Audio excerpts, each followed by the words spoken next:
अस्सलामुअलैकुम dear students, Pakistan affairs में हम डिस्कस कर रहे हैं अपना सेक्शन प्री पार्टीशन। आज हमारे पास जो टॉपिक है वो है the partition of Bengal in 1905।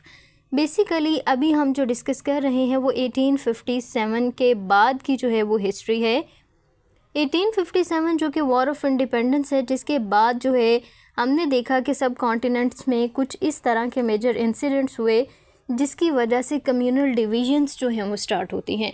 Communal divisions क्या थी कि 1857 की जो वॉर है हमारे पास, वॉर ऑफ इंडिपेंडेंस, इसमें जो इंडियंस थे यानी कि मुस्लिम्स और हिंदूज़ थे, उन्होंने एक यूनाइटेड फॉर्म में रिवोल्ट किया था ताकि सब कॉन्टिनेंट से जो ब्रिटिशर्स हैं उनको निकाला जा सके। लेकिन उसके बाद हमने देखा कि 1857 के बाद जो हिंदूज़ थे उनकी जो लॉयल्टीज़ थी वो ब्रिटिशर्स के साथ हो गई। और फिर ब्रिटिशर्स ने भी क्या किया, उन्होंने कुछ ऐसे टेक्टिक्स अपनाए ताकि डिवाइड एंड रूल की पॉलिसी जो है वो अपनाई जा सके। यानी कि वो यहाँ पे मुसलमानों को और हिंदुओं को डिवाइड आपस में करना चाहते थे ताकि दोबारा से ये दोनों कम्युनिटीज़ यानी कि हिंदू और मुस्लिम मिल के जो है वो 1857 की तरह से जो है एक यूनाइटेड रिवॉल्ट ना कर सकें। ठीक है, इसीलिए उन्होंने जो है इन कम्युनिटीज़ को डिवाइड करने की कोशिश की और इनकी जो स्ट्रेंथ है उसको वीक करने की कोशिश की। अब ये देखें, हमने देखा कि 1867 में अब उर्दू हिंदी कंट्रोवर्सी जो है वो स्टार्ट होती है।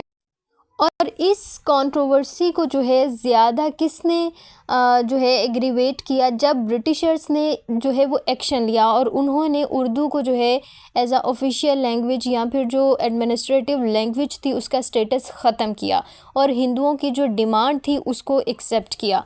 उसके अलावा हमारे पास 1885 में जो इंडियन नेशनल कांग्रेस एक पॉलिटिकल पार्टी बनी थी जो बेसिकली तमाम इंडियंस के इंटरेस्ट को जो है वो रिप्रेजेंट करती थी, लेकिन उनकी जो प्रो हिंदू पॉलिटिक्स थी या फिर प्रो हिंदू उनकी पॉलिसीज़ थी उसने भी मुसलमानों को जो है वो मार्जिनलाइज़ किया। फिर हम उसके बाद देखते हैं कि 1905 में एक ऐसा मेजर इवेंट होता है यहाँ पे सब कॉन्टिनेंट में जो कि एक सिग्निफिकेंट जो है इम्पॉर्टेंस रखता है, जहाँ पे मुसलमानों ने जो है वो अपनी एक सेपरेट फिर पॉलिटिकल आइडेंटिटी के लिए जो है वो स्ट्रगल स्टार्ट की और 1906 में अपनी जो है एक सेपरेट पॉलिटिकल पार्टी बनाई और फिर सेपरेटिज़म यानी कि यहाँ पे एक सेपरेट होमलैंड की तरफ जो है ये मूवमेंट जाती है। अब 1905 में जो पार्टीशन ऑफ बंगाल हुई थी उसके बेसिक रीज़न्स क्या हैं, यानी कि क्यों ये प्रपोज़ल दिया गया था ब्रिटिशर्स की जानिब से कि बंगाल जो प्रोविंस है उसको डिवाइड होना चाहिए और किन लाइंस पे जो है उनको डिवाइड किया था। फिर मुसलमानों का क्या रिस्पांस आया, हिंदुओं का क्या रिस्पांस आया, तो किस तरह से जो है ये मूवमेंट आगे जाती है। तो ये सारे डायमेंशंस हैं जो हम आज के लेक्चर में डिस्कस करेंगे। हिस्टोरिकल बैकग्राउंड जो है वो मैंने आपके सामने रखा कि किस तरह से यहाँ पे एक पॉलिटिक्स जो है वो कम्युनल डिवीजन्स को जो है वो स्टार्ट करती है। अब 1857 के बाद जब हमारे पास सब कॉन्टिनेंट जो है वो डायरेक्ट चला जाता है under the administration of Britishers और ब्रिटिश इंडिया के नाम से जाना जाने लगता है, तो फिर वहाँ पे ब्रिटिशर्स ने कुछ न्यू पॉलिसीज़ जो हैं वो इंट्रोड्यूस करवाई। ब्रिटिशर्स जो थे, स्पेशली जो उस टाइम का लॉर्ड था, लॉर्ड कर्जन, उसने एक प्रपोज़ल दिया था 1902 में। अब ये प्रपोज़ल 1902 में दिया गया था। लॉर्ड कर्जन ने कहा था कि जो हमारे पास बंगाल प्रोविंस है, ऑब्वियसली ये एक लार्जेस्ट प्रोविंस था और इसकी पॉपुलेशन तकरीबन 80 मिलियन पॉपुलेशन थी। आप देखें 80 मिलियन जो है एक ह्यूज पॉपुलेशन होती है और वो सिर्फ एक प्रोविंस की थी। तो वहाँ पे ब्रिटिशर्स ने ये क्लेम किया कि इतने बड़े प्रोविंस को और उसकी इतनी ज़्यादा जो पॉपुलेशन है उसको एडमिनिस्टर करना एक सेंट्रल अथॉरिटी के थ्रू, यानी कि प्रोविंस की एक ही अथॉरिटी है उसके थ्रू जो है पूरे प्रोविंस को मैनेज करना, उसकी एडमिनिस्ट्रेशन देखना, ये पॉसिबल नहीं है। तो एडमिनिस्ट्रेटिव इनएफिशिएंसी को बुनियाद बना के जो है उसी को एक मेजर वजह बना के जो ब्रिटिशर्स थे उन्होंने ये प्रपोज़ल दिया था कि हमें बंगाल को जो है दो प्रोविंसेस में डिवाइड कर देना चाहिए, east Bengal and west Bengal. Total population 80 million थी। अब हमारे पास जो ईस्ट बंगाल था, और वेस्ट बंगाल था, यहाँ पे जो डिवीज़न करवाई गई थी ना वो कम्युनल बेस पे डिवीज़न करवाई गई थी। यानी कि एक रीजन में जो है हिंदू कम्युनिटी मेजॉरिटी में थी और दूसरे रीजन में जो है वो मुस्लिम्स जो थे वो मेजॉरिटी में थे। यानी कि ईस्ट बंगाल और असम जो था वहाँ पे मुस्लिम्स की मेजॉरिटी थी और वेस्ट बंगाल जो था वहाँ पे हिंदूज़ की मेजॉरिटी थी। अब इसका रिस्पॉन्स क्या आया?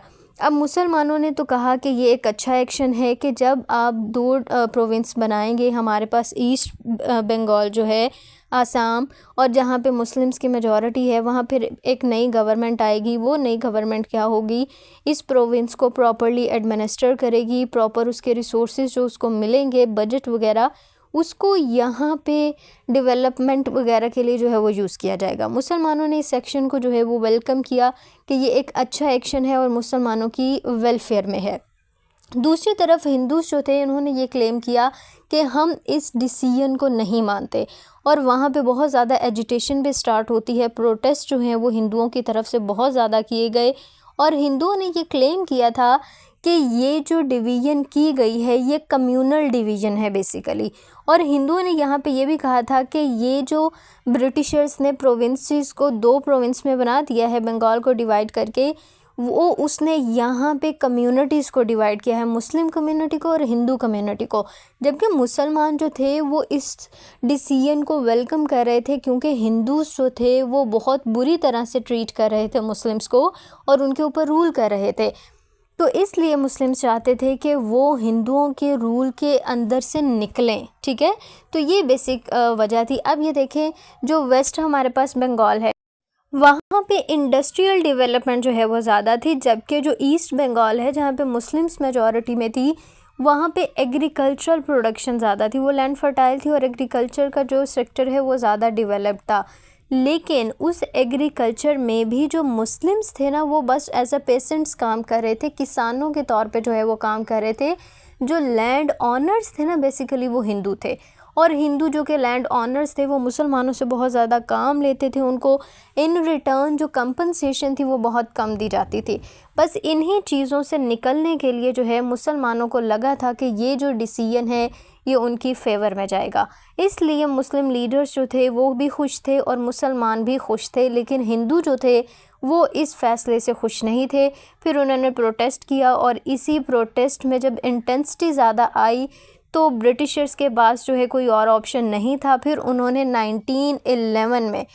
1905 में जो है ये पार्टीशन होती है और 1911 में जो है इसको एन्यूल कर दिया जाता है जॉर्ज 5 की तरफ से।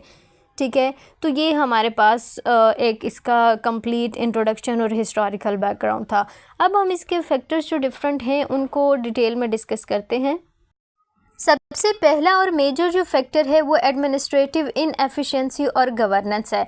जो ब्रिटिशर्स हैं वो यही क्लेम करते थे कि ये जो बंगाल है उसकी 80 मिलियन जो पॉपुलेशन है उसको एक प्रोविंशियल गवर्नमेंट जो है एडमिनिस्टर नहीं कर सकती। यहाँ पे गवर्नेंस का जो हम सिस्टम है वो प्रॉपरली इम्प्लीमेंट नहीं कर सकते।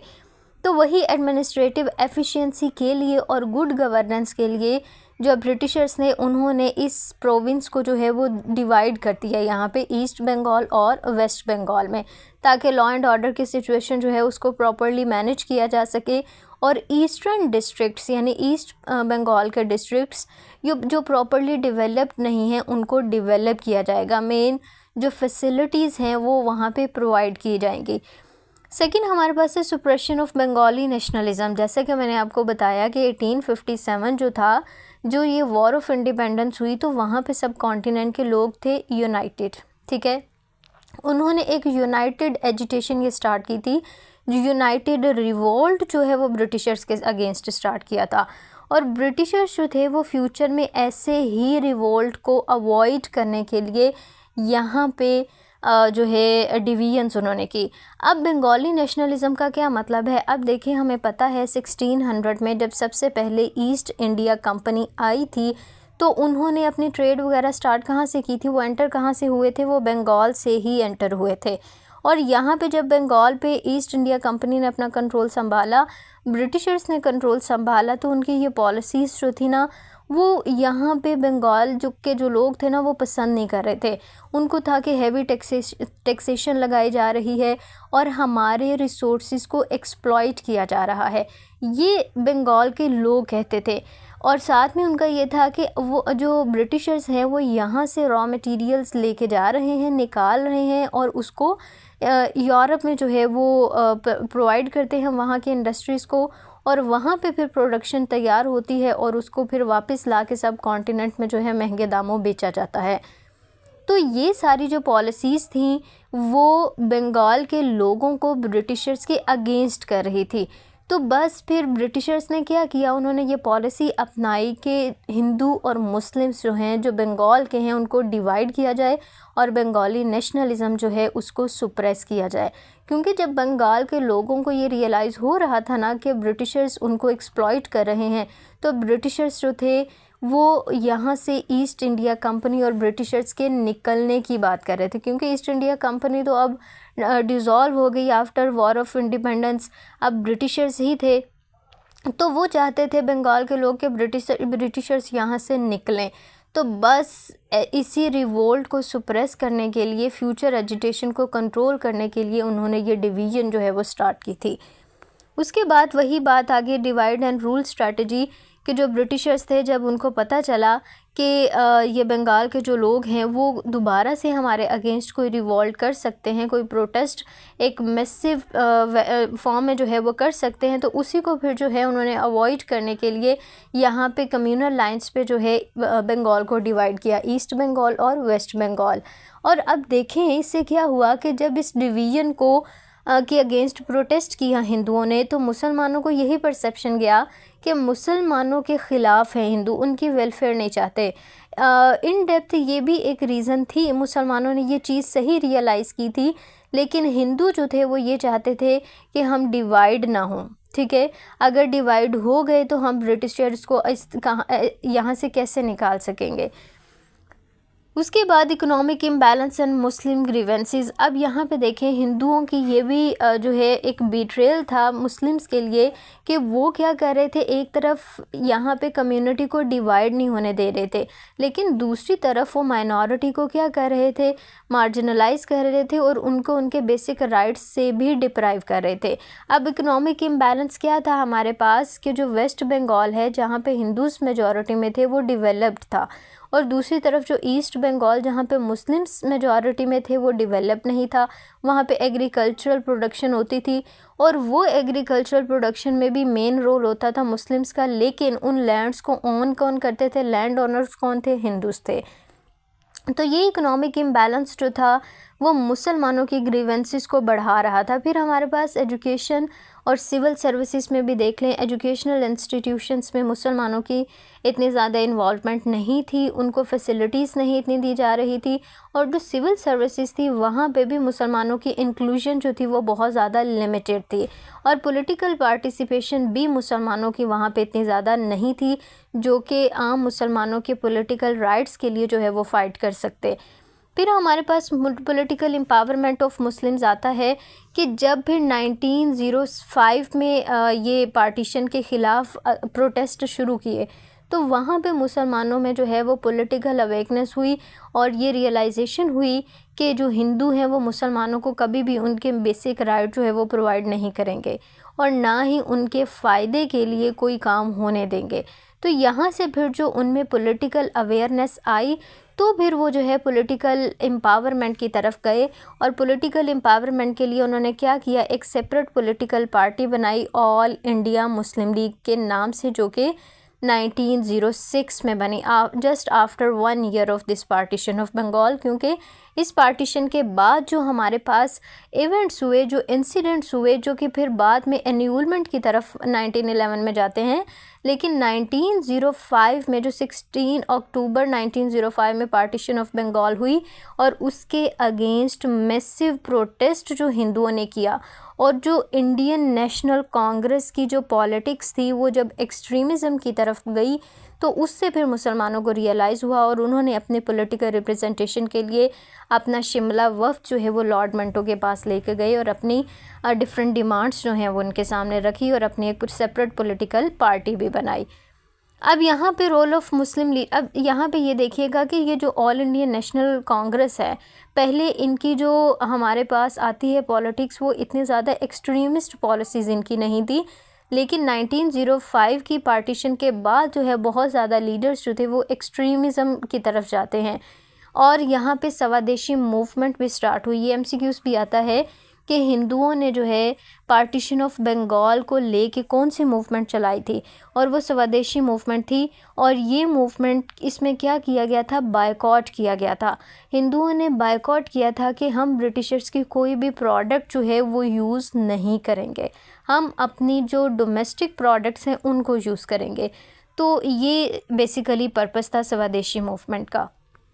फिर मुख्तलिफ मुस्लिम लीडर्स जो थे उन्होंने इस पार्टीशन को, जो कि 1905 में हुई थी बंगाल की, उसको अच्छा जो है वो एक सिग्नेचर दिया कि ये मुसलमानों की वेलफेयर में है। उसमें हमारे पास नवाब सलीमुल्लाह ख़ान है जो कि ढाका से ताल्लुक़ रखते थे और ये सपोर्ट करते थे इस पार्टीशन को, और मुसलमानों को इन्होंने मोबिलाइज़ भी किया था ताकि यहाँ पे मुसलमान जो हैं वो अपना एक पॉइंट ऑफ व्यू दे सकें कि वो इस पार्टीशन से सेटिस्फाइड हैं। उसके अलावा सैयद नवाब अली चौधरी और जस्टिस शाहिदुल्लाह जो हैं, ये भी मुस्लिम्स पॉलिटिकल लीडर्स हैं जिन्होंने इस पार्टीशन को जो है एक गुड जो है वो मुसलमानों के लिए बेनिफिशियल जो है वो करार दिया था। फिर मौलवी चिराग अली और दूसरे मुख्तलिफ जो मुस्लिम लीडर्स थे, स्पेशली जो कि बंगाल से ताल्लुक़ रखते थे, तो वो मुस्लिम्स बंगाल के मुसलमानों की जो है वो नुमाइंदगी कर रहे थे और उनकी जो ओपिनियन है वो गवर्नमेंट तक पहुंचा रहे थे, स्पेशली ब्रिटिशर्स तक। और इंडिया जो हिंदू हैं उनको भी ये रियलाइज़ करवाना चाहते थे कि ये जो डिसीजन लिया गया है पार्टीशन का, ये मुसलमानों के फ़ायदे में है। लेकिन जो हिंदुओं की तरफ से एजिटेशन थी, उसके आफ्टर इफ़ेक्ट्स जो हैं वो बहुत ज़्यादा कॉन्सिक्वेंशियल थे, क्योंकि उनकी वजह से जो है फिर मुसलमान अपनी एक सेपरेट पॉलिटिकल पार्टी बनाते हैं और सेपरेट इलेक्टोरेट के लिए बात करते हैं, और फिर यही जो सेपरेट पॉलिटिकल रिप्रेजेंटेशन की बात थी, ये सेपरेट होमलैंड तक जाती है। अब राइजिंग कम्युनलिज़म, अब कम्युनलिज़म का हमें कॉन्सेप्ट क्लियर हो गया होगा जितनी दफ़ा हम इसको पढ़ चुके हैं कि जो कम्युनिटीज़ थी इंडिया में रहती यानी कि सब कॉन्टिनेंट में जो डिफरेंट कम्युनिटीज़ थी, हिंदू थे, मुस्लिम, ये हिंदू सबसे ज़्यादा मेजॉरिटी में थे, उसके बाद मुस्लिम्स आते थे, उसके अलावा दूसरी कम्युनिटीज़ थी, सिख कम्युनिटीज़ या दूसरे जो रिलीजन से बिलोंग करते लोग थे। तो यहाँ पे कम्युनलिज़म जो है वो स्टार्ट हुआ था। डिफरेंट कम्युनिटीज़ अब अपने अपने राइट्स के लिए बात कर रही थी। पहले सारे इंडिया के लिए बात करते थे, लेकिन अब जो है वो सारे अपने अपने राइट्स के लिए बात कर रहे थे। और इसका एक कॉन्सिक्वेंस ये भी हुआ कि 1906 में फिर मुसलमानों ने अपनी एक सेपरेट पॉलिटिकल पार्टी बनाई, ऑल इंडिया मुस्लिम लीग के नाम से, जो कि इंडिया के मुसलमानों के लिए एक रिप्रेजेंटेटिव पॉलिटिकल प्लेटफॉर्म था। और फिर जब शिमला वक्त से मिले थे मुसलमान शिमला डेपुटेशन में, वहाँ पे मुसलमानों ने फिर ये भी डिमांड रखी थी कि उनको एजुकेशनल और इकोनॉमिक अपॉर्चुनिटीज़ जो हैं वो भी प्रोवाइड की जाए। और जब यहाँ पे पार्टीशन ऑफ बंगाल में हिंदुओं का प्रोटेस्ट आया, तो वहाँ पे जो डिफरेंट यूनिवर्सिटीज़ में मुस्लिम्स थे, उनको भी ये रियलाइज़ हुआ कि अब उन्हें अपने पॉलिटिकल राइट्स के लिए जो है वो उठना है। ठीक है, तो यहाँ से बेसिकली जो है अब एक मूवमेंट स्टार्ट होती है, और politicisation of Indian national movement. अब यहाँ पे जो इंडियन नेशनल कांग्रेस की जो पॉलिटिक्स थी, या फिर दूसरे जो हिंदू लीडर्स थे जो कि अपने एक प्लेटफॉर्म को यूज़ करते हुए पॉलिटिकल राइट्स के लिए काम कर रहे थे, उन्होंने क्या किया कि जो स्वदेशी मूवमेंट स्टार्ट की थी, उसकी वजह से बहुत ज़्यादा जो है पॉलिटिक्स में एक्सट्रीमिज़म जो है वो आता है। इसमें डिफरेंट हमारे पास हिंदू लीडर्स का नाम आता है, स्पेशली जो बाल गंगाधर तिलक हैं, उनकी वजह से भी यहाँ पे जो है ये चीज़ें मिलती हैं, यहाँ पे जो एक्सट्रीमिज़म है पॉलिटिक्स में। और फिर एक मेजर इंसिडेंट जो कि 1911 में हुआ था, एक तो हिंदुओं के प्रोटेस्ट की वजह से और स्वदेशी मूवमेंट में जो बॉयकॉट किया गया था ब्रिटिशर्स के प्रोडक्ट्स का, तो उसकी वजह से फिर हमारे पास जॉर्ज 5 जो हैं, इन्होंने क्या किया था कि इन्होंने इस एन्यूलमेंट को पार्टीशन को एन्यूल कर दिया था, मनसूख कर दिया था, और दोबारा से दोनों जो पार्ट्स थे बंगाल के ईस्ट और वेस्ट, उनको आपस में मिला के बंगाल प्रोविंस बना दिया था। अब पहले क्या होता था कि जो कलकत्ता है ये बंगाल का ही रीजन था और ये कैपिटल था, लेकिन 1911 में जब दोबारा से बंगाल को एक प्रोविंस बनाया तो एक मेजर शिफ्ट ये आया था कि कोलकाता से ये कैपिटल ख़त्म करके दिल्ली की तरफ जो है वो शिफ्ट कर दिया था। ये एमसीक्यूज़ भी आता है कि कोलकाता से जो है वो कैपिटल शिफ्ट कहाँ पे किया गया था, दिल्ली में, और कब किया था, 1911 में, और किसने किया था, जॉर्ज 5 में। और एमसीक्यूज़ ये भी आता है कि 1905 की जो पार्टीशन थी वो किसने की, लॉर्ड कर्जन ने। ये हमारे पास जो है वो आज का टॉपिक था।